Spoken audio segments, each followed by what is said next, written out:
Thank you very much, thank you. नमस्कार दोस्तों। नमस्कार सर। मेरा नाम सरबजीत है और सफलता के इस सफर में मैं आप सबका स्वागत करता हूं। Thank you sir. हम सभी लोग अपनी लाइफ में सफल होना चाहते हैं दोस्तों, चाहे किसी भी क्षेत्र की हम बात करें। अगर हम चाहें तो उस क्षेत्र में सबसे ऊंचे मुकाम पर पहुंच सकते हैं। मेरे इस सेशन को आप सिर्फ इसलिए नहीं सुनिए कि आपको कुछ अच्छी बातें मिल जाए ताकि आप दूसरों को कह सकें। इस सेशन का आपको असली फायदा तब होगा दोस्तों जब आप इस सेशन में कही गई बातों को अपने जीवन में उतारेंगे, यानी कि जब आपके अंदर एक ट्रांसफॉर्मेशन आएगी। So are you ready for this session? Yes or no? Yes sir. Very good. किसी भी आदमी की सफलता के सफर में जो उसका सबसे पहला कदम है वो है उस आदमी की सोच। एक आदमी की सफलता की कहानी में उसकी सोच का बहुत अहम रोल होता है। Because the most powerful thing in this world is thought. दुनिया में सबसे ताकतवर चीज अगर कोई है तो वो है सोच। क्योंकि इस दुनिया में जितनी भी बड़ी घटनाएं घटती हैं, जितने भी आविष्कार हुए हैं, जितनी भी सफल कंपनी हुई हैं, वो किसी सोच का ही यथार्थ रूप है दोस्तों। हवाई जहाज जो आसमान में उड़ रहा है सबसे पहले कहां बना? वो राइट ब्रदर्स के दिमाग में बना दोस्तों। राइट ब्रदर्स ने सबसे पहले सोचा कि कोई मशीन बनाई जाए जो आकाश में उड़ सके। उसके बाद उन्होंने उस पर काम करना शुरू किया। तो पहली चीज क्या है दोस्तों? सोच। अगर उन्होंने सोचा ही नहीं होता तो वह इस पर काम भी नहीं करते, क्योंकि किसी भी काम को करने के लिए जो सबसे पहली चीज होती है दोस्तों वो है सोच। दुनिया में जो कुछ भी बड़े से बड़ा हुआ है वो किसी ना किसी की सोच का नतीजा है। यहां तक कि हमारे जीवन में होने वाली छोटी छोटी घटना भी हमारी सोच का ही नतीजा होती है दोस्तों। आप अगर कोई डॉक्टर हैं तो पहले आपने सोचा कि मुझे डॉक्टर बनना है। अगर आप कोई गायक हैं तो पहले आपने सोचा कि मुझे गायक बनना है। आप में से बहुत सारे लोग शादीशुदा होंगे यहां पर। पहले सोचा होगा कि मुझे शादी करनी है, उसके बाद एक अच्छी लड़की देखी होगी, फिर शादी हुई होगी। उस शादी से पहले क्या था दोस्तों? सोच। ऐसा तो हो ही नहीं सकता कि आपने सोचा नहीं और शादी हो जाए। अगर आपने कुछ सोचा नहीं वो हो ही नहीं सकता कि घटित हो जाए।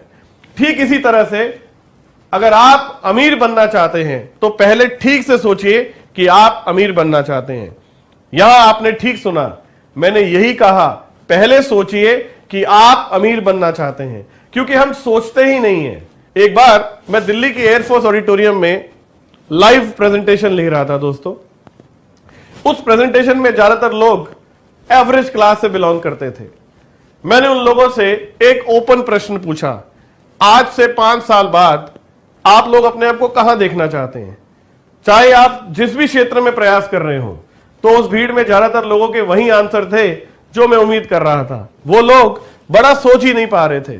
किसी का उत्तर था कि मैं अपनी कंपनी में बस असिस्टेंट मैनेजर बन जाऊं, तो कोई कह रहा था कि बस किसी तरह से 20,000 रुपए महीना कमाने लग जाएं तो सारे सुख आ जाएंगे। कुछ लोगों ने तो यह तक कह दिया, थोड़े से पैसे व मन की शांति। करीब उन 700 लोगों की भीड़ में सिर्फ 5 आदमी ऐसे थे दोस्तों जिन्होंने 5 साल बाद 1 लाख रुपए महीने की इनकम की इच्छा जाहिर की। और पूरी भीड़ में सिर्फ एक आदमी बोला कि मुझे 5 साल बाद 1 करोड़ रुपए महीना, बड़ी गाड़ी व रहने के लिए एक बड़ा बंगला चाहिए। दोस्तों हम सोचने में डर रहे हैं दोस्तों। बाकी सब भी 1 करोड़ बोल सकते हैं, लेकिन वो डर रहे हैं कि बाकी लोग कहीं मजाक ना उड़ा दें। अगर आप किसी दोस्त के सामने खड़े होकर अचानक बोल दें कि एक दिन मैं बहुत अमीर आदमी बनूंगा, बड़ी गाड़ी लेकर निकलूंगा, तो वो जो नौकरवादी है और भाग्यवादी है वो तुम्हारा मजाक उड़ाने लग जाएंगे। तुम उस डर में भी नहीं बोलोगे। सोच के ऊपर प्रतिबंध लगे हुए हैं दोस्तों। रस्से में कस कस कर आपकी सोच को बांधा गया है। मैंने पहले ही बोला कि जो आपने सोचा नहीं वो घटित नहीं हो सकता। तुम सोच ही नहीं रहे कि हमें एक कामयाब आदमी बनना है तो घटित कैसे होगा? सफलता की राह पर आपका पहला स्टेप है आपकी सोच। अगर हम पहला ही कदम ठीक से नहीं रख रहे तो दूसरे पर कैसे पहुंचेंगे दोस्तों? इसलिए पहले सोच को बड़ा करो। आगे की बात तो हम बाद में करेंगे। तो पहला स्टेप क्या है दोस्तों? सोच। थिंक बिग, बड़ा सोचिए। एक और गहरा सवाल है कि हम लोग छोटा सोचते ही क्यों हैं? हम बड़ा सोचने से डरते क्यों हैं? क्यों हम 10,000, 20,000, 1 लाख पर आकर अटक जाते हैं? बड़ा सोचना तो छोड़िए, अगर कोई दूसरा बड़ा सोच भी रहा होता है तो हम उसका मजाक उड़ाने लग जाते हैं। इसमें हमारी गलती नहीं दोस्तों, हमें हमारी सोच मिलती है हमारी परवरिश से। हम कैसे माहौल में पले, कैसे माहौल में बड़े हुए, कौन कौन से लोग जो हमारी परवरिश में शामिल थे। किसी भी आदमी की परवरिश में 3 तरह के लोगों का खास योगदान होता है दोस्तों। पहला उसके मां बाप, दूसरा उनके यार दोस्त, और तीसरा उनके स्कूल के टीचर। ये वो लोग हैं दोस्तों जो उसको सोच प्रदान करते हैं। और इन लोगों ने हमें बचपन में क्या सिखाया है? बेटा पढ़ो लिखो, मेहनत करो, दिन रात एक कर दो ताकि बड़े होके एक अच्छी नौकरी पा सको। बचपन से लेकर बड़े होने तक, चाहे हमारे माता पिता हो, टीचर हो या दोस्त हो, सबने मिलकर हम सबके दिमाग में सिर्फ एक ही बात ठूसी है, पढ़ाई करो ताकि एक अच्छी नौकरी मिल सके। मैंने अपने जीवन के 18 साल स्कूल और कॉलेज में पढ़ने में लगा दिए। 18 साल तक किसी एक अध्यापक ने मुझे नहीं बोला कि बेटा पढ़ो लिखो, बड़े होकर बिजनेसमैन बनना, व्यवसायी बनना, लोगों को नौकरियां देना। यह किसी ने नहीं समझाया दोस्तों। 18 साल तक वो वही ठूसते रहे दिमाग में कि पढ़ो लिखो, दिन रात मेहनत करो, ट्यूशन लगाओ ताकि अच्छे नौकर बन सको। दुनिया भर के स्कूलों में सिर्फ नौकर तैयार किए जा रहे हैं दोस्तों, नौकरी देने वाला एक भी आदमी तैयार नहीं हो रहा। इसमें इन लोगों की कोई गलती भी नहीं है दोस्तों, क्योंकि वो भी ऐसे ही बड़े हुए हैं। उनके पास जो होगा वही तो वो आपको दे सकते हैं। वो आपको वो कैसे दे सकते हैं जो खुद उनके पास नहीं है। उनकी परवरिश भी वैसे ही हुई है दोस्तों। अंग्रेज हमारे देश पर राज करना चाहते थे। वो चाहते ही नहीं थे कि हम लोगों को इंडिपेंडेंट सोच दी जाए। अगर आपको पढ़ते वक्त ये महसूस हो जाए कि आप राजा बनने के लायक हैं, तो क्या अंग्रेज आप पर राज कर सकते थे? इसलिए उन्होंने एक ऐसा एजुकेशन सिस्टम तैयार किया जिसमें से इंटेलिजेंट लोगों को छांटा तो जा सके, मगर उनकी मानसिकता सिर्फ एक अच्छी नौकरी पाने की होनी चाहिए। इस देश में जिस व्यक्ति ने आजादी का सबसे बड़ा आंदोलन छेड़ा वो थे महात्मा गांधी।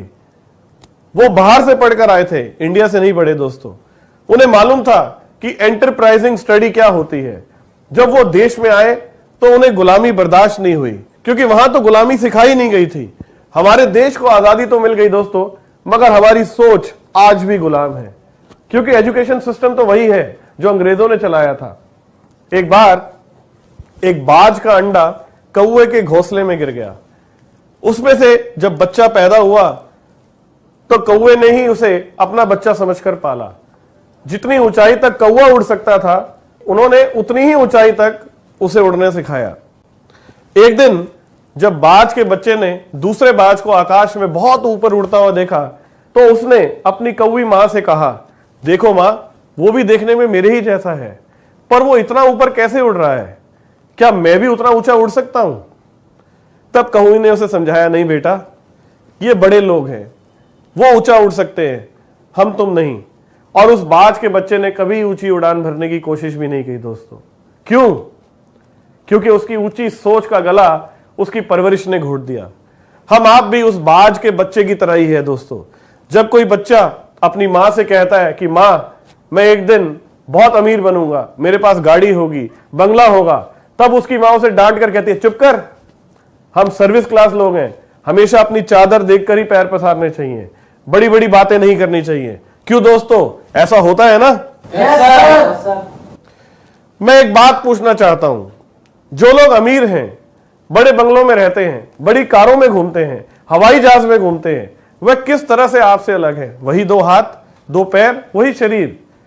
क्या आप किसी ऐसे आदमी को जानते हैं कि जब वो धरती पर पैदा हुआ तो भगवान ने उसे बड़ी बड़ी फैक्ट्री लगा दी, घर दे दिया, कार दे दी और बोला बेटा यहां से शुरू हो जाओ?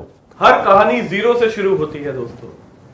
मैं उन लोगों की बात नहीं कह रहा जो अमीर घरों में पैदा होते हैं, मैं मुकेश अंबानी की बात नहीं कह रहा दोस्तों, मैं उनके पिता श्री धीरूभाई अंबानी की बात कर रहा हूं, जो एक गांव में पैदा हुए, जो हमारी और तुम्हारी जितनी ही आयु जिए, लेकिन जाने से पहले 65,000 करोड़ रुपए की सल्तनत छोड़ के गए दोस्तों। जिसने कौवों की तरह जीना पसंद नहीं किया, बल्कि एक बाज की तरह उड़ान भरी, तो अगर आप एक अमीर आदमी बनना चाहते हैं, एक सफल आदमी बनना चाहते हैं, तो सबसे पहले अपने अंदर की ताकत को पहचानें। आप वो सब कुछ कर सकते हैं जो आप करना चाहते हैं, आप वो सब कुछ पा सकते हैं जो आप पाना चाहते हैं। सबसे पहले अपने पैरामीटर्स तोड़िए और अपनी सोच को बुलंद कीजिए, खुलकर सपने लीजिए। दोस्तों, यकीन करिए, इस धरती पर जो कुछ भी एक आदमी ने दूसरे आदमी के लिए बनाया है, चाहे वो बड़ी बड़ी गाड़ियां हैं, चाहे वो बड़े बड़े बंगले हैं या हवाई जहाज की यात्रा है, उस पर आपका पूरा हक है। बस आगे बढ़कर अपने हक को साबित कीजिए। तो अभी सोचिए कि अगले 5 साल के बाद आपकी इनकम क्या होनी चाहिए। यस, कौन जवाब देगा? 25 लाख रुपए महीना। Very good. सफलता का दूसरा कदम है प्रबल इच्छा। प्रबल इच्छा किसकी?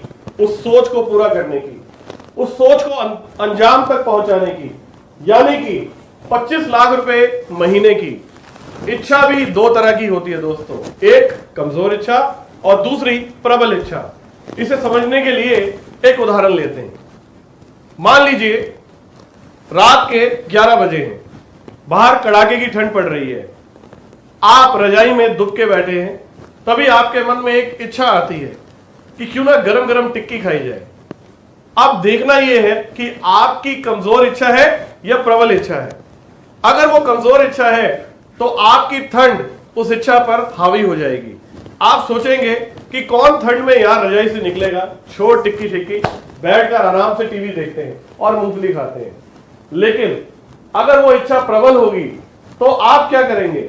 आप रजाई हटाएंगे, उसमें से बाहर निकलेंगे, कपड़े पहनेंगे, अपने जूते कसेंगे, अपनी कार या स्कूटर निकालेंगे, शहर का चक्कर लगाएंगे, बढ़िया टिक्की वाला ढूंढेंगे और टिक्की की प्लेट बनवाएंगे दोस्तों, खाएंगे और वापस आ जाएंगे। 90% लोगों की सोच कमजोर होती है और वो रजाई में ही दुब के रह जाते हैं। मैं आपको छोटी छोटी घटनाओं से सिखाने की कोशिश कर रहा हूं। जब आपके दिल में किसी भी चीज की इच्छा होती है तो उसकी रुकावटों पर फोकस मत किया करें, उस चीज को पाने का फोकस करो। अगर आपने रुकावटों पर फोकस किया, ठंड पर फोकस किया, तो जब पैसा कमाने की बारी आएगी तो भी आप रजाई में ही दुब के रहेंगे दोस्तों। मान लीजिए आपकी इच्छा है कि आज से 5 साल बाद आप 25 लाख रुपए महीना कमाना चाहते हैं, लेकिन क्या यह आपकी प्रबल इच्छा है? नहीं। प्रॉब्लम तब होती है दोस्तों जब आप 25 लाख को एक फिगर मानते हैं। 25 लाख रुपया कुछ नहीं है। आपकी इच्छा 25 लाख के लिए कभी प्रबल नहीं हो सकती। 25 लाख के लिए आपकी इच्छा तब प्रबल होगी जब आप इसे महसूस करेंगे कि 25 लाख रुपया चीज क्या है, क्या मिलने वाला है।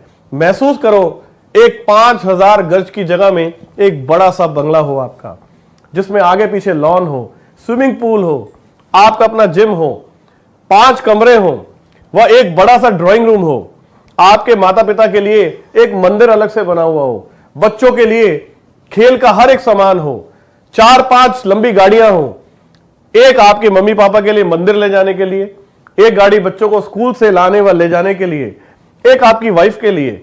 इन सभी गाड़ियों के लिए सफेद पोर्श ड्राइवर हो। आपके घर की हर चीज, चाहे वो दीवारें हो, फर्श हो या घर में सजा कीमती फर्नीचर हो, सब कुछ बहुत साफ सुथरा व शीशे की तरह चमक रहा हो। उस बंगले में 6-7 नौकर हो, गेट के बाहर सिक्योरिटी गार्ड खड़े हो। आपके पास पैसों के साथ साथ अपने परिवार के साथ बिताने के लिए वक्त भी होना चाहिए, ताकि हर महीने आप अपने परिवार के साथ घूमने जा सकें। दुनिया की हर चीज आपके पास हो। जब बच्चे किसी चीज पर हाथ रख दे तो आपको यह ना सोचना पड़े कि आपके पास कितना पैसा है, क्योंकि आप जानते हैं कि आपके पास पैसा है, क्योंकि आपके पास मनी फ्रीडम है और टाइम फ्रीडम दोनों है दोस्तों। ये सारी स्टेज कब आएगी? जब आप कम से कम 25 लाख रुपए महीने का कमा रहे होंगे।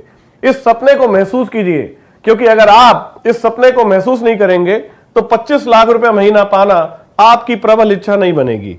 और अगर यह आपकी प्रबल इच्छा नहीं बनेगी, न तो आप उस रास्ते को तलाश करेंगे जो आपकी मंजिल तक जाता है, न ही आप उस रास्ते में आने वाली मुश्किलों से संघर्ष कर पाएंगे। तो आप में से कितने लोग हैं जिनकी प्रबल इच्छा है कि आज से 5 साल बाद वो 25 लाख रुपए महीना कमाना चाहते हैं? Good, very good. चलिए दोस्तों, अब हम सफलता के तीसरे कदम की ओर चलते हैं, लेकिन उससे पहले हम पहले 2 कदम रिवाइज कर लें। तो सफलता का पहला कदम क्या है दोस्तों? सोच। Very good. सोच नहीं, बड़ी सोच। सफलता का दूसरा कदम क्या है दोस्तों? इच्छा नहीं दोस्तों, प्रबल इच्छा। जब अपने सपनों को पूरा करने की इच्छा प्रबल होगी तो उससे अगली चीज आप क्या करेंगे? आप पूरा करने का रास्ता ढूंढेंगे। और अमीर बनने का रास्ता क्या है दोस्तों? वो है लेवरेज इनकम। तीसरा कदम दोस्तों, पथ यानी कि लेवरेज इनकम का रास्ता। इस सोच को पूरा करने के लिए करना क्या पड़ेगा? सीधा सीधा फॉर्मूला है, यदि समझ सके तो। नौकरी करके दुनिया में कोई कभी भी अमीर नहीं बन सकता। जितने लोग बड़ी बड़ी गाड़ियां लेकर घूमते हैं वो सब एंटरप्रेन्योर हैं, यानी जो लोग बिजनेस करते हैं। तो रास्ता क्या है? उसके लिए समझना पड़ेगा आपको चाहिए क्या? 25 लाख रुपए महीना। एक फॉर्मूला है सीधा सीधा, that is time is equal to money, यानी कि जो समय है वो पैसे के बराबर होता है। सबसे साधारण फॉर्मूला। दुनिया में जो भी पैसा कमाता है वो वक्त बेचकर ही पैसा कमाता है। आप नौकरी करते हैं तो आप टाइम बेचते हैं, आप दुकान चलाते हैं तो आप टाइम बेचते हैं। हर आदमी टाइम बेचकर पैसा कमाता है। खाली बैठकर पैसा कमा सकते हैं आप? नहीं कमा सकते। हर आदमी समय बेचकर पैसा कमाता है। आप सबने राम और बजाज की कहानी तो जरूर सुनी होगी। उसमें एक है मिस्टर बजाज और एक है मिस्टर राम। जो नहीं जानते मैं फिर से बताता हूं दोस्तों। मिस्टर राम मिस्टर बजाज के यहां नौकरी करते हैं और राम को मिलती है 10,000 रुपए महीने की तनख्वाह। मिस्टर बजाज के यहां राम जैसे 2,000 लोग काम करते हैं। मिस्टर राम को ये 10,000 रुपए क्यों मिलते हैं जानते हैं आप? क्योंकि राम अपने दिन के 8 घंटे मिस्टर बजाज को देते हैं। अगर वो महीने में 25 दिन काम करते हैं, यानी कि 10,000 को अगर मैं 25 से भाग करूं तो कितना हुआ? 400 रुपए दोस्तों। यानी एक दिन का 400 रुपए। 8 घंटे के उन्हें 400 रुपए मिलते हैं दोस्तों। यानी अगर मैं 400 को 8 घंटों से भाग दूं तो ये होता है 50 रुपए। यानी कि बजाज ने उनके 1 घंटे की कीमत लगाई है 50 रुपए दोस्तों। देखिए क्या होता है नौकरशाही लोगों के साथ।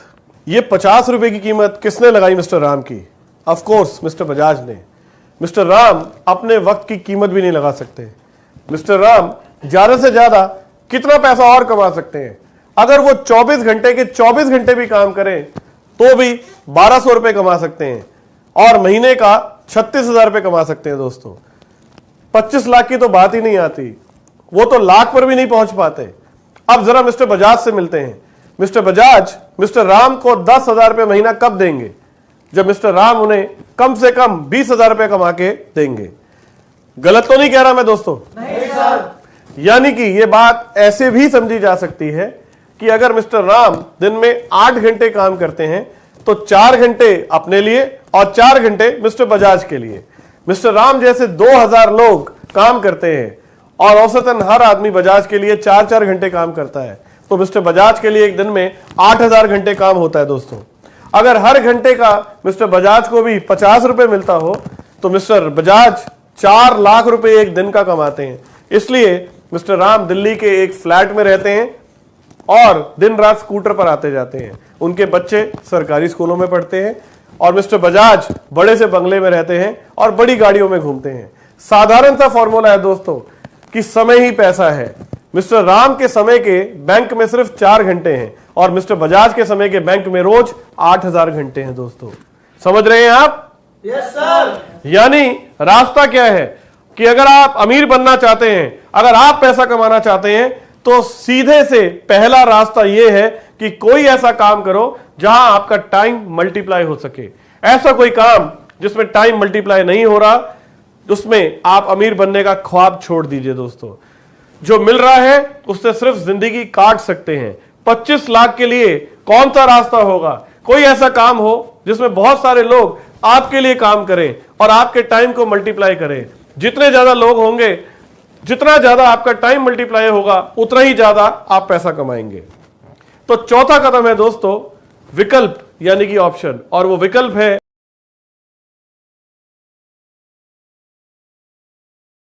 अब बात करते हैं विकल्प की, यानी कि ऑप्शन की। हमारे पास विकल्प क्या है? मैं गरीब घर में पैदा हुआ दोस्तों। सरकारी स्कूल से मैंने अपनी पढ़ाई पूरी की। अपनी फीस देने के लिए मुझे ट्यूशन भी पढ़ाना पड़ता था। आज से करीब 5.5 साल पहले दिल्ली में हम 7 लोग एक कमरे के मकान में किराए पर रहते थे दोस्तों, और वो भी एक ऐसी जगह जहां किराया सस्ता होता था। मेरे पास पैसे नहीं थे, लेकिन मैं मेहनती बहुत था, लेकिन मेरे पास पैसा नहीं था। अगर आज की तारीख में हमें मिस्टर बजाज की तरह कोई ऐसा काम करना हो जिसमें बहुत सारे लोग हमारे लिए काम कर सके, वो लेवरेज इनकम जनरेट कर सकें, तो उसके लिए हमारी जेब में करोड़ रुपया होना चाहिए दोस्तों। साथ ही उस काम का एक्सपीरियंस भी होना चाहिए। Yes or no? Yes sir. तो ऐसे में हम जैसे लोग क्या करें? आप में से कोई है जिसके पास 1 या 2 करोड़ रुपए है? No sir. होता तो आप यहां क्यों आते? आप अपना काम खुद कर रहे होते। हम मेहनत करने को तैयार हैं, लेकिन हमारे पास लगाने के लिए ना तो इतने सारे पैसे हैं और ना ही बिजनेस का कोई एक्सपीरियंस। फिर हमारे पास क्या विकल्प शेष बचता है? कौन सा ऐसा काम है जिसमें ना तो कोई एक्सपीरियंस चाहिए और ना ही कोई बड़ी इन्वेस्टमेंट? बिजनेस की दुनिया में सिर्फ एक ऐसा बिजनेस है जो लेवरेज इनकम के सिद्धांत पर बेस्ड है और उसे एक छोटी सी इन्वेस्टमेंट से शुरू किया जा सकता है, और उस बिजनेस का नाम है डायरेक्ट सेलिंग। डायरेक्ट सेलिंग में आप जितना चाहें उतना अपने टाइम को मल्टीप्लाई कर सकते हैं और जितना चाहें उतना पैसा कमा सकते हैं। मैं ये नहीं कह रहा हूं कि यह काम किसी भी दूसरे काम से आसान है। इसमें आप रातों रात सफल होने की उम्मीद मत लगाइए दोस्तों, लेकिन ये वो रास्ता है जिस पर चलकर आप अनलिमिटेड वेल्थ कमा सकते हैं, क्योंकि ये टाइम मल्टीप्लाई के सिद्धांत पर काम करता है।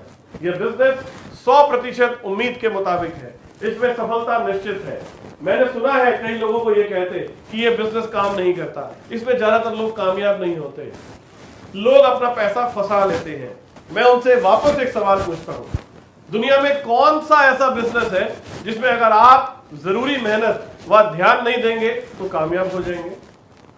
उनमें से 90% लोग कामयाब हो जाते हैं जो इस बिजनेस को सीख कर, समझ कर, पूरी मेहनत और लगन से करते हैं, क्योंकि ज्यादातर लोग इस बिजनेस को करना पसंद करते हैं। इस बिजनेस में ज्यादातर वो लोग कामयाब नहीं होते दोस्तों जो इस बिजनेस को बिजनेस की तरह लेते ही नहीं है।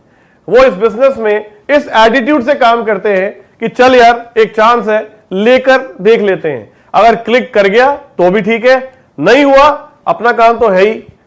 ना तो वो इस इंडस्ट्री को ना इसके पोटेंशियल को समझने का वक्त देते हैं, इसलिए उनका विजन भी क्लियर नहीं होता। वो 2-4 गेस्ट लेकर तो आते हैं, पर अगर उनमें से कोई बिजनेस शुरू नहीं करता, अपनी होम शॉप नहीं खोलता या कोई नेगेटिव हो जाता है दोस्तों, तो वो बिजनेस से क्विट कर जाते हैं और उसके बाद बाहर जाकर लोगों से कहने लगते हैं कि ये बिजनेस काम नहीं करता। ठीक उन विद्यार्थी की तरह जो खुद मेहनत ना करने की वजह से फेल हो जाते हैं और सारा दोष स्कूल और अध्यापकों पर मंड देते हैं। आपको कोई बहुत रेयर डिस्ट्रीब्यूटर मिलेगा जो कहे कि मैं 2 साल से लगा बिजनेस में मेहनत कर रहा हूं और मैं कहीं पर भी नहीं पहुंचा। बाहर अगर हम एक दुकान खोलते हैं तो उसमें हजारों रुपए लगा देते हैं दोस्तों। अगर 4 दिन ग्राहक नहीं आएगा तो क्या हम दुकान बंद कर देंगे? नहीं सर। बिल्कुल ठीक, हम उस दुकान को चलाने में पूरी जान लगा देंगे। यहां भी जो लोग इस बिजनेस में कामयाब होने के लिए अपनी पूरी ईमानदारी के साथ, मेहनत के साथ काम करते हैं, वो जरूर कामयाब होते हैं दोस्तों। लेकिन जैसा कि मैंने पहले भी कहा, ऐसा तभी होगा जब हमें इस इंडस्ट्री इस पर विश्वास होगा। और यही सफलता की राह पर 5वां कदम भी है दोस्तों, यानी कि विश्वास, यानी कि फेथ।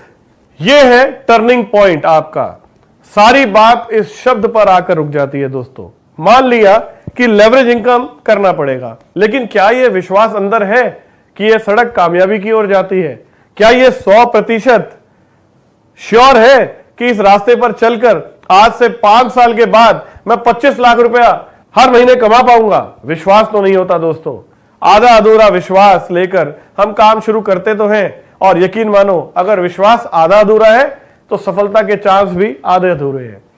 एक बार एक जंगल में एक कुत्ते ने एक चूहे को बिल में जाते देख लिया और उसने बिल को खोदना शुरू कर दिया। वहां पर और भी कुत्ते थे, उन्होंने उसे देखकर खुद भी खोदना शुरू कर दिया।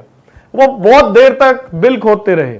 जो बाद में कुत्ते आए थे वो धीरे धीरे एक एक करके हटने लगे, लेकिन जो सबसे पहले वाला कुत्ता था वो अभी भी बिल खोद रहा था। आखिर में वो चूहा उसे मिल गया। उसने अकेले खाया और डकार भी ली। जानते हैं वो क्यों लगातार खोदता रहा? क्योंकि दोस्तों उसने अपनी आंखों से उस चूहे को उस बिल में जाते देखा था। उसे विश्वास था कि चूहा इसी बिल में है। जो लोग इस इंडस्ट्री के बारे में कुछ नहीं जानते, उनको मैं बता देना चाहता हूं कि यह कोई स्कीम नहीं है, यह एक लेजिटिमेट बिजनेस है। आने वाले वक्त में ज्यादातर प्रोडक्ट इस तरह से बिकेंगे। अमेरिका में ये 60 साल पुरानी इंडस्ट्री है और वहां $100 बिलियन से भी ज्यादा कीमत के प्रोडक्ट व सर्विस आज इसी इंडस्ट्री के थ्रू मूव होते हैं। यही इंडस्ट्री अमेरिका में एक मैच्योर इंडस्ट्री बन चुकी है और इसका अंदाजा आप सिर्फ इसी बात से लगा सकते हैं कि आज वहां बहुत सारी डायरेक्ट सेलिंग कंपनियां पब्लिक लिमिटेड हो चुकी हैं और इनमें से बहुत सारी सेवी इन्वेस्टर की फेवरेट भी हैं। भारत में ये इंडस्ट्री अभी बिल्कुल इनिशियल फेज में है, इसलिए भारत में इस इंडस्ट्री का व इससे जुड़े लोगों का एक बहुत ही सुनहरा भविष्य है। काश मैं आपको अपनी आंखें निकालकर दे सकता और आप वो देख पाते जो मैं देख पा रहा हूं। मैंने उस चूहे को बिल में जाते देखा है दोस्तों, और इसलिए मैं तब तक प्रयास करता रहूंगा जब तक कि मैं अपने सपने यहां से पूरे नहीं कर लूंगा। छठा कदम, लगातार प्रयास यानी कि कंटिन्यूअस एफर्ट। विश्वास के बाद सफलता की राह पर छठा कदम है लगातार प्रयास, यानी कि तब तक कोशिश करो जब तक कि सफलता आपके कदमों में ना हो। फेलियर क्या है दोस्तों? एक अधूरा प्रयास। चलिए मैं आपको 100% सफलता का एक मूल मंत्र देता हूं और इस मूल मंत्र का नाम है लॉ ऑफ एवरेज, यानी कि औसत का नियम। यह एक ऐसा नियम है दोस्तों जिसे हम कहते हैं यूनिवर्सल ट्रुथ, जो उतना ही सच्चा है जितना कि भगवान सच्चा है। इस नियम पर शक करने का मतलब है भगवान पर शक करना, क्योंकि इस नियम का आधार ही यही है कि भगवान ने इस धरती पर हर तरह के इंसान पैदा किए हैं, हर तरह के इंसान इस धरती पर मौजूद है। औसत का नियम भी यही कहता है, आप जिस तरह का भी इंसान ढूंढना चाहते हैं वह इस धरती पर है, पर उसका एक औसत है। उदाहरण के लिए, अगर मैं एक ऐसा आदमी ढूंढना चाहता हूं जो मात्र 500 रुपए के लिए दूसरी मंजिल से छलांग लगाने को तैयार हो जाए, जैसे ही मैं आपसे ये कहूंगा आप कहेंगे ऐसा पागल कहां मिलेगा, ऐसा तो कोई हो ही नहीं सकता। लेकिन औसत का नियम यह कहता है दोस्तों कि ऐसा एक नहीं, ऐसे बहुत सारे लोग होंगे, लेकिन उन्हें ढूंढने का एक औसत है। शायद वो औसत हो सकता है कि 5000 में कोई एक हो। कितना? 5000 में कोई एक। यानी कि जब 5000 लोगों से लगातार पूछते चले जाएंगे कि क्या आप दूसरी मंजिल से कूद सकते हैं, तो औसतन उनमें से कोई एक आपकी बात मान लेगा और बोलेगा ला मैं कूद के दिखाता हूं। बड़े बड़े सनकी पड़े हैं दोस्तों इस दुनिया में। Yes yes sir. सबके सब लोग नहीं कूदते और ऐसा भी नहीं होगा कि कोई भी ना कूदे, लेकिन उसे ढूंढने का सिर्फ एक ही तरीका है और वह तरीका है लगातार प्रयास। आपको लगातार हर आदमी के पास जाकर पूछना पड़ेगा, सर हमारे पास एक स्कीम है, हम लोगों की दिलेरी चेक कर रहे हैं, जो दूसरी मंजिल से कूदेगा हम उसे 500 रुपया देंगे, आप कूदेंगे क्या? नहीं सर। ज्यादातर जवाब क्या आएगा? नो। उस नो में भी अलग अलग तरह के आदमी अलग अलग तरह के जवाब देंगे। कुछ कहेंगे पागल हो गया है क्या, दारू पी रखी है, कोई नहीं मिलेगा तुम्हें, क्यों हमारा और दूसरों का वक्त खराब कर रहे हो। कोई गाली तक दे डालेगा दोस्तों। और इसी प्रयास में आपको वो इंसान भी मिलेगा जो खुद आकर आपसे बोलेगा कि दूसरी क्या, मैं तीसरी मंजिल से कूद कर दिखाता हूं। चलो मैं आपको एक और उदाहरण देता हूं दोस्तों। आपने बंजी जंपिंग का नाम सुना है? Yes sir. जिसमें लोग पैर में रस्सी बांधकर बहुत ऊपर से नीचे कूद जाते हैं, उसको बंजी जंपिंग कहते हैं। 40-40 मंजिल से लोग छलांग लगा देते हैं दोस्तों। अगर आप सबको मौका मिले तो आप में से कितने लोग हैं जो 40 मंजिल से पैर में रस्सी बांधकर कूदने को तैयार हो जाएंगे? देखा, यही है दोस्तों औसत का नियम। ये काम करता है। यहां कम से कम 70 लोग होंगे, 70 में से 3, यानी अगर हम बंजी जंपिंग की औसत निकालें तो 70 में से 3 का मतलब हो गया करीब 25 में से 1, तो औसत हुआ 25 में से कोई एक बंजी जंपिंग के लिए हां करेगा और 24 मना करेंगे। हर चीज का औसत है दोस्तों। आप सबने यह सुना है, सिखों के 10वें गुरु गोविंद सिंह जी अपने शिष्यों की एक सभा ले रहे थे। उसमें कई सौ लोग बैठे हुए थे। उन्होंने पूरी भीड़ से एक प्रश्न किया कि तुम में से कौन वीर है जो गुरु के लिए शहीदी देगा। पूरी भीड़ में से सिर्फ एक हाथ खड़ा हुआ, मैं दूंगा। गुरु महाराज उसे तंबू के पीछे ले गए। वहां एक बकरा खड़ा किया हुआ था दोस्तों। उन्होंने अपने शिष्य से कहा कि चीखो। वो चीखा तो गुरुजी ने उस बकरे की गर्दन काट दी। खून बहकर बाहर निकला। लोगों ने सोचा कि वो शहीद हो गया। गुरु महाराज फिर से बाहर आए और उन्होंने फिर से वही प्रश्न किया तो एक और हाथ खड़ा हुआ। उसे पता था कि उसके साथ क्या होना है, फिर भी उसने हाथ खड़ा किया। उसके साथ भी उन्होंने वैसा ही किया। एक एक करके 5 लोग ऐसे खड़े हुए जो शहीदी देने के लिए तैयार हो गए दोस्तों, जिन्हें बाद में गुरु महाराज ने 5 प्यारों के नाम दिया दोस्तों। यह भी एक औसत का नियम है। उस भीड़ में से सबके सब खड़े नहीं हुए, लेकिन ऐसा नहीं था कि कोई भी खड़ा नहीं हुआ। 5 वहां भी मिले जो अपना शीश देने के लिए आगे आए। समझ रहे हैं आप? Yes sir. मैं क्या कहना चाहता हूं दोस्तों, गुरु महाराज जी को भी पता था कि कुछ योद्धा तो ऐसे होंगे जो बलिदान देने को तैयार होंगे। 2 दोस्त थे जो एक डायरेक्ट मार्केटिंग कंपनी के लिए घर घर जाकर प्रेस बेचने का काम करते थे। उनमें से एक दोस्त ने पहले ही 15 दिन में उस काम को छोड़ दिया, लेकिन दूसरे दोस्त ने 2 महीने के बाद सबसे ज्यादा प्रेस बेचने का अवार्ड जीता। उसे स्टेज पर बुलाकर सम्मानित किया गया और पूछा गया कि तुमने ऐसा क्या किया। उसने बड़ा साधारण सा जवाब दिया कि मुझे एक प्रेस बेचने पर 50 रुपए मिलते हैं। मैंने एक नियम बना रखा था कि मुझे रोज कम से कम 500 रुपए कमाने ही कमाने हैं। मैंने अपनी काबिलियत के हिसाब से औसत निकाली कि औसतन अगर मैं 10 दरवाजे खटखटाता हूं तो एक प्रेस बिकती है और 9 लोग प्रेस नहीं खरीदते। इसका मतलब है दोस्तों, अगर मैं 100 दरवाजे खटखटाऊंगा तो मेरी 10 प्रेस बिकेंगी, 10 प्रेस बिकेंगी तो मुझे 500 रुपए मिलेंगे। इसलिए मैंने एक टारगेट बना लिया कि चाहे कुछ भी हो, सुबह से शाम तक मुझे पूरे 100 दरवाजे खटखटाने हैं। जब मेरे 100 दरवाजे पूरे हो जाते थे तो अपने आप मेरी 10 प्रेस बिक चुकी होती थी। मुझे उन 9 दरवाजों से कोई फर्क नहीं पड़ता था कि वो लोग क्या बोलते थे, क्योंकि उसमें हर तरह के इंसान मिलते थे। जब मैं सुबह सुबह जाकर लोगों के घर की घंटियां बजाता था तो कुछ लोग देर से उठते थे तो वो मुझे गालियां देनी शुरू कर देते थे। कुछ लोग बोलते थे कि भैया दोपहर में आए हो, पानी पियोगे क्या, चाय लोगे, हमें प्रेस तो नहीं चाहिए। कुछ लोग ऐसे थे जो प्रेस के फीचर्स के बारे में पूछते तो सब कुछ थे लेकिन खरीदते नहीं थे। कुछ लोग ऐसे थे जो कहते थे कि तुम एजेंट ही नकली हो। कुछ लोग कहते थे कि क्या प्रेस बेचने का काम कर रहे हो, मेरे यहां नौकरी कर लो। हर तरह का इंसान मुझे घंटी बजाने पर मिलता था दोस्तों, लेकिन मेरे कान उसको नहीं सुनते थे। मेरे कानों को सिर्फ उस आवाज का इंतजार होता था जो कहे कि हमें प्रेस खरीदनी है, और वो 10 में से एक दरवाजा जरूर खुलता था दोस्तों। जो उसका दूसरा दोस्त था उसने पहले 4-5 दरवाजे खटखटाए, उसने 10 दरवाजे भी पूरे नहीं किए। उनसे जो जवाब मिले उससे उसने एक कंक्लूजन निकाल लिया कि ये प्रेस इस दुनिया में कोई भी नहीं खरीदेगा, ये प्रेस बिक ही नहीं सकती। औसत का नियम काम करता है दोस्तों। प्रॉब्लम तब होती है जब हम औसत से पहले हार मान लेते हैं। हर आदमी का अपना अपना औसत है। वो प्रेस वालों का 10 में से 1 था तो शायद आपका 15 में से 1 हो या शायद 5 में से 1 हो, लेकिन औसत जरूर निकलेगा। एक बार एक गरीब लड़की ने एक साधु को प्रवचन देते सुना कि अगर आदमी में काबिलियत है तो वो मिट्टी को सोना बना सकता है। तभी उसके दिमाग में एक बात आई। उसने मिट्टी ली और उसकी छोटी छोटी पुड़िया बनानी शुरू कर दी। उस पुड़िया को यह कहकर घर घर बेचना शुरू कर दिया कि मेरे पास संजीवनी मिट्टी है, इसे अगर आप अपने पौधे में डालेंगे तो उससे पौधों की उम्र लंबी होगी और इसकी कीमत है सिर्फ 1 रुपया। इसका भी औसत निकला और वो औसत था 8 में से 1, क्योंकि पैसे इतने कम थे जो लोग रिस्क ले सकते थे।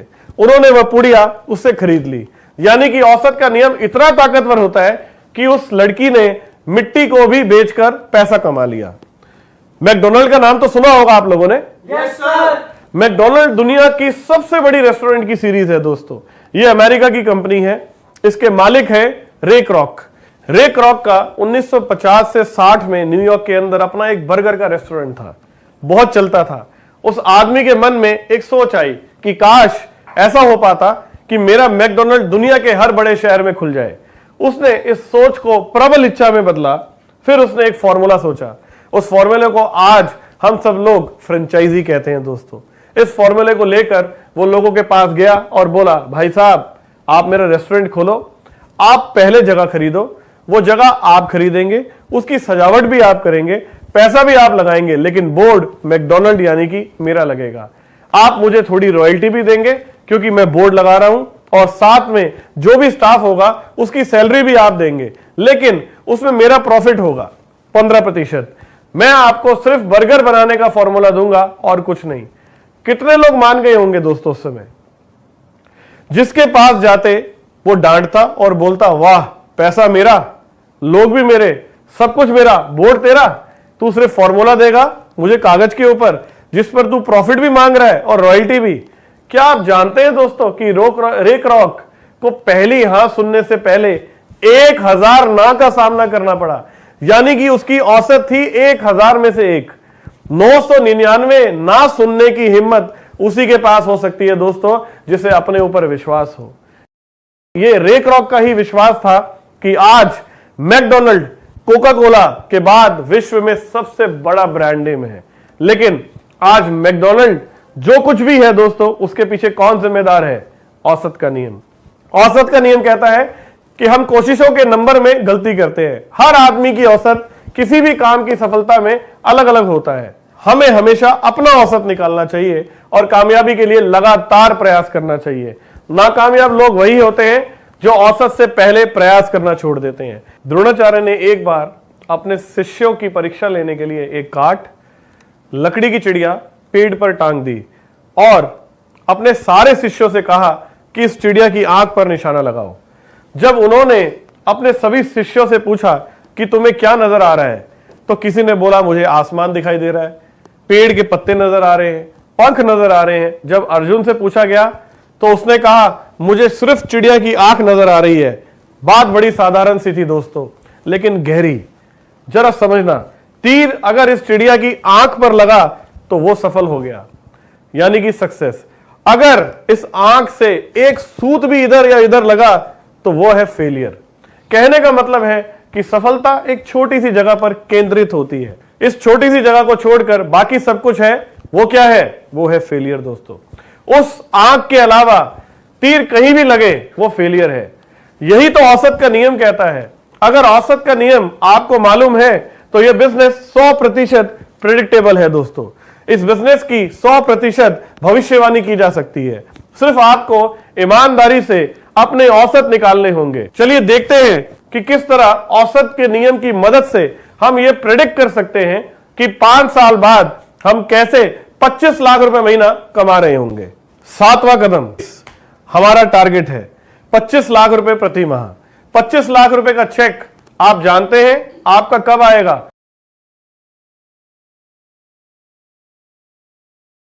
एक आपको मैं एक छोटा सा चार्ट दिखा रहा हूं, बहुत सिंपल है, शायद आप लोगों ने पहले देखा होगा, लेकिन नेटवर्क की एक्सपोनेंशियल ग्रोथ अगर आपको समझना है तो उसके लिए चार्ट देखना बहुत ज्यादा जरूरी है।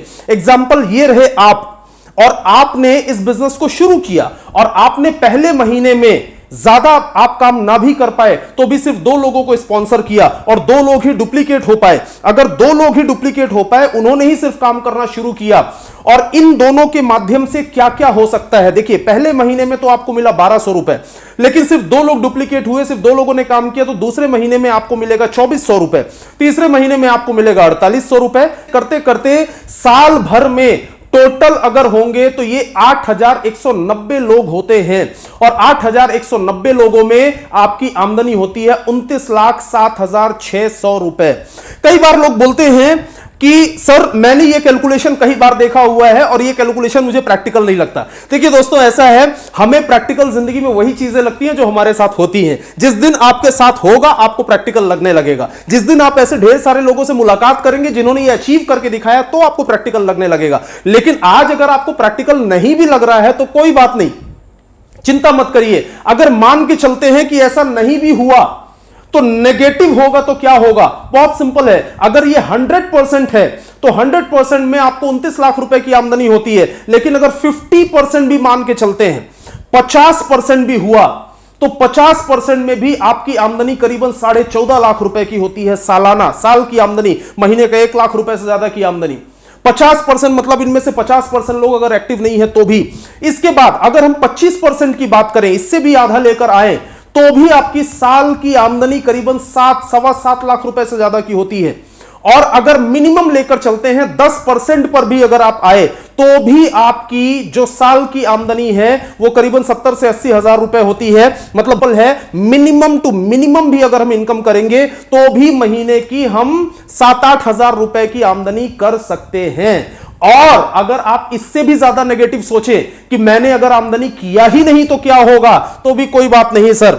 इस बिजनेस में सबसे जरूरी चीज समझने वाली बात यह है कि अगर आपने कमाया तो बहुत कुछ कमा सकते हैं, और अगर आपने कमाया ही नहीं तो भी आपके पास गंवाने के लिए कुछ नहीं है, क्योंकि आपने खाली दुकान बदला है, आपने कुछ प्रोडक्ट्स को इस्तेमाल करने के लिए खरीदा है।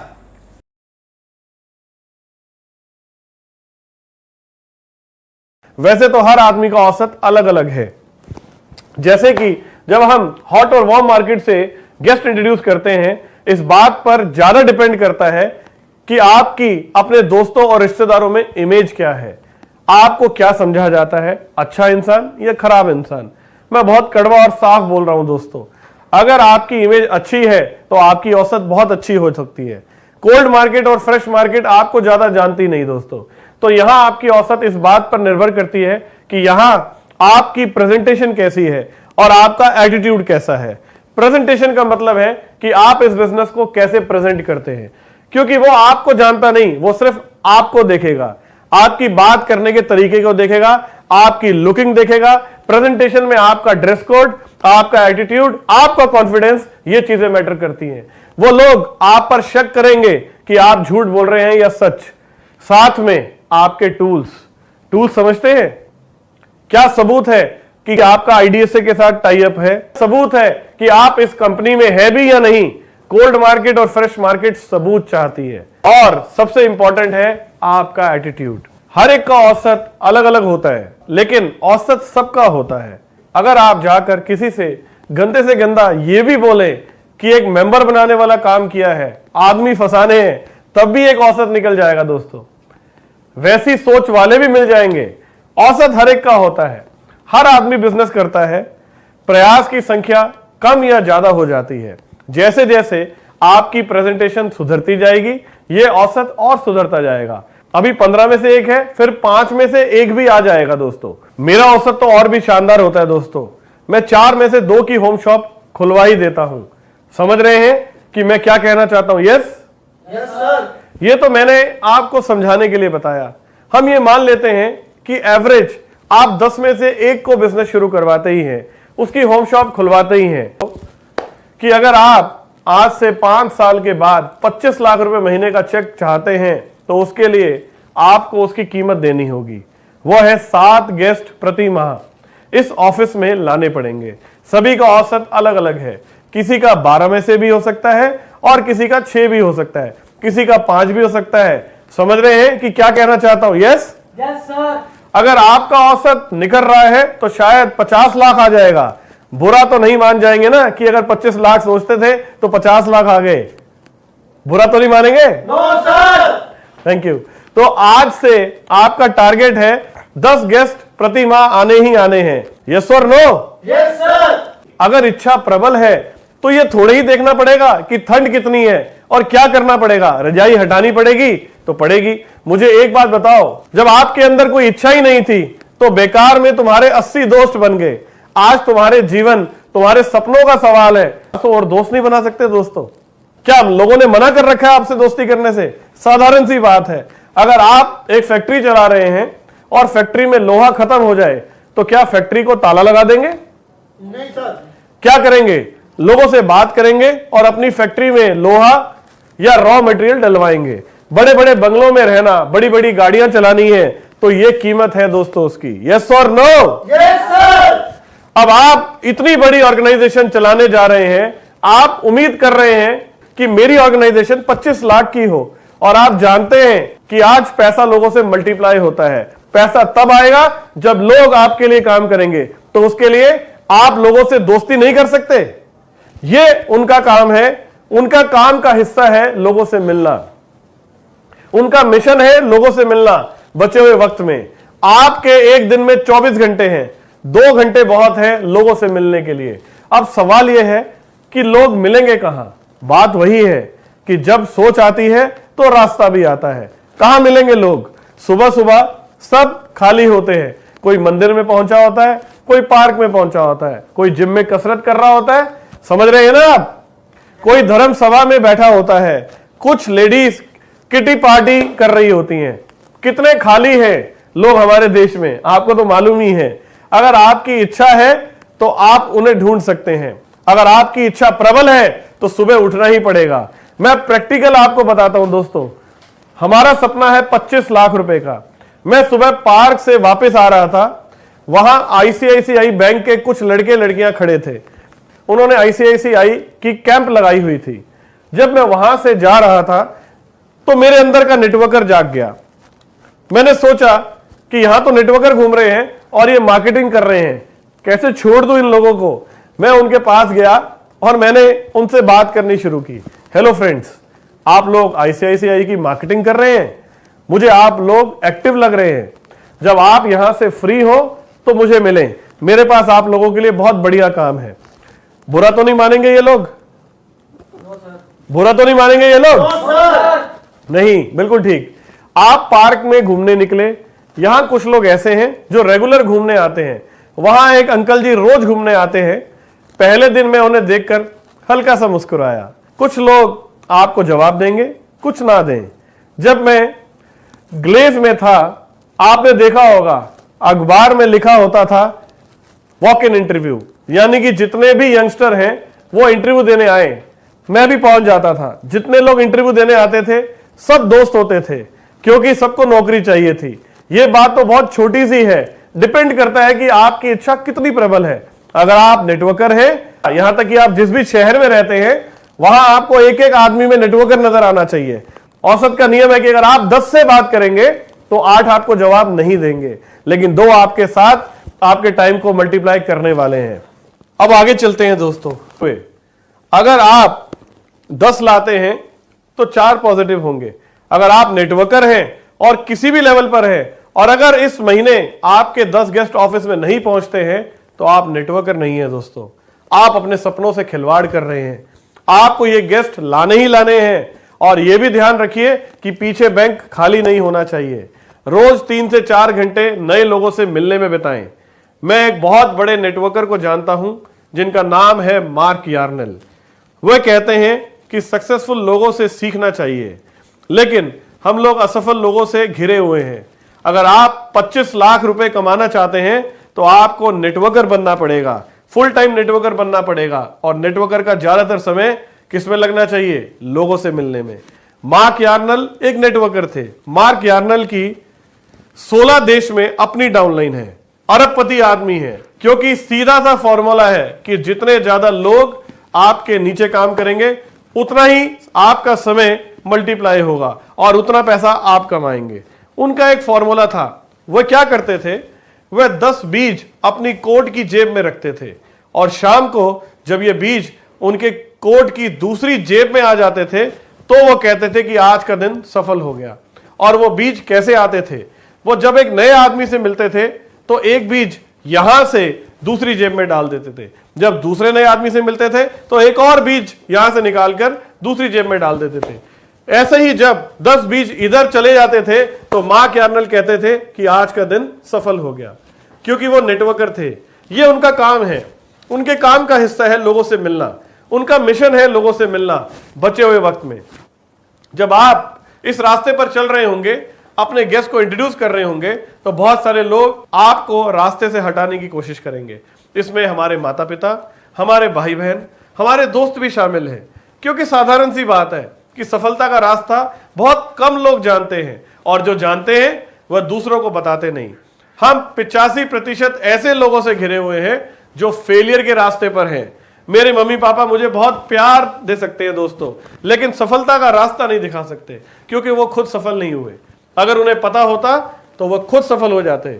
सफलता का रास्ता तो मुझे कोई सफल आदमी ही दिखा सकता है। ऐसा नहीं है कि मैं उनसे प्यार नहीं करता, मैं उनसे प्यार करता हूं, तभी मैंने उनकी बात नहीं सुनी। अगर मैं उनकी बात सुनता तो आज उन्हें बड़ी गाड़ी में घुमाने लायक नहीं बनता दोस्तों। आज मैं ऐसा सपना देखने की हिम्मत नहीं जुटा पाता कि मैं उन्हें घर में एक अलग से मंदिर बनवा के दे सकूं। हर दोस्त बनाने हैं 5 सालों में। जिनकी इच्छा प्रबल होगी वो रजाई हटाएंगे, घर से बाहर जाएंगे और टिक्की खाएंगे। यहां भी औसत का नियम काम करता है दोस्तों। मैंने बहुत सारे लोगों से बात की है आज। आप में से कुछ हैं जो मेरी बात सुनकर उस पर अमल करेंगे और आज से 5 साल के बाद यहां पर ग्लोबल डायमंड डिस्ट्रीब्यूटर बनकर खड़े होंगे। बाकी अभी 48 घंटों के अंदर ये सब भूल जाएंगे और वापस अपने काम धंधे पर लग जाएंगे, वापस वही जिंदगी जिएंगे जो वो बिता रहे थे। यह भी औसत का नियम है और एक कड़वा सच है, मेरी नजर उन पर है जो उठकर ऊपर आने वाले हैं। दोस्तों, अंत में मेरी शुभकामनाएं आपके भविष्य के लिए। जय हिंद।